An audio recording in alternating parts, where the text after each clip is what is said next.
আলহামদুলিল্লাহ আলহামদুলিল্লাহিল্লাযী সালামুন আলা কাফা ইবাদিহিল্লাযীনা ইসতাফা আম্মা বা'দ ফাউযু বিল্লাহি মিনাশ শাইতানির রাজীম বিসমিল্লাহির রহমানির রহিম। সম্মানিত বিশ্ববাসী এবং দেশবাসী সকলকে আমার আন্তরিক শুভেচ্ছা এবং বিশ্বের সমস্ত মুসলমানকে আমার অন্তঃস্থল থেকে গভীর মহব্বতে সালাম দিচ্ছি।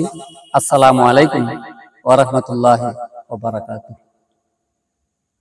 আসলে সমাজের প্রতিটি মানুষ যেন আল্লাহওয়ালা হয়, সমাজের প্রতিটি মানুষ যেন সচ্চরিত্রবান হয়, সমাজের প্রতিটি মানুষ যেন ধৈর্যশীল হয়, সমাজের প্রতিটি মানুষ যেন দয়ালু হয়।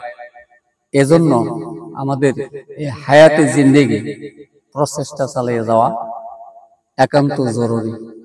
কেননা তামাম পৃথিবীর সমস্ত হিংস্র প্রাণীগুলি যদি খারাপ হয়ে যায়, যতটুকু বিপর্যয়ের সৃষ্টি করতে পারে, আর একজন মানুষ যদি খারাপ হয়ে যায় তার চেয়ে ঢের বেশি বিপর্যয়ের সৃষ্টি করতে পারে। অতএব প্রতিটি মানুষ যেন মানুষত্ব বোধ থাকে। আল্লাহর নবী জনাবে মুহাম্মদ রাসূলুল্লাহ সাল্লাল্লাহু আলাইহি ওয়াসাল্লাম বলেছেন যে সবকিছু ভুলে যাও, দয়া ভুলে যাও না।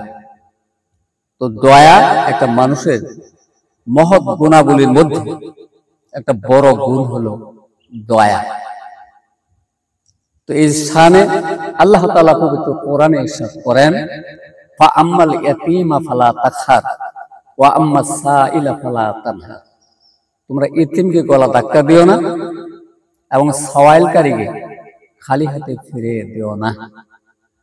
আল্লাহর নবী জনাবে মুহাম্মদ রাসূলুল্লাহ সাল্লাল্লাহু আলাইহি ওয়াসাল্লাম ইতিম ছিলেন, তাই তিনি দুটি আঙ্গুল উত্তোলন করে বলেছেন যে জান্নাতে আমার এবং ইতিমদের স্থান হবে পাশাপাশি। অতএব আমরা ইতিমকে ভালোবাসি এবং সওয়ালকারীকে আমরা খালি হাতে ফিরিয়ে না দেই, এই আশাবাদ ব্যক্ত করে আমি আমার কথা শেষ করছি। ওমা আলাইনা ইল্লাল বালাগ।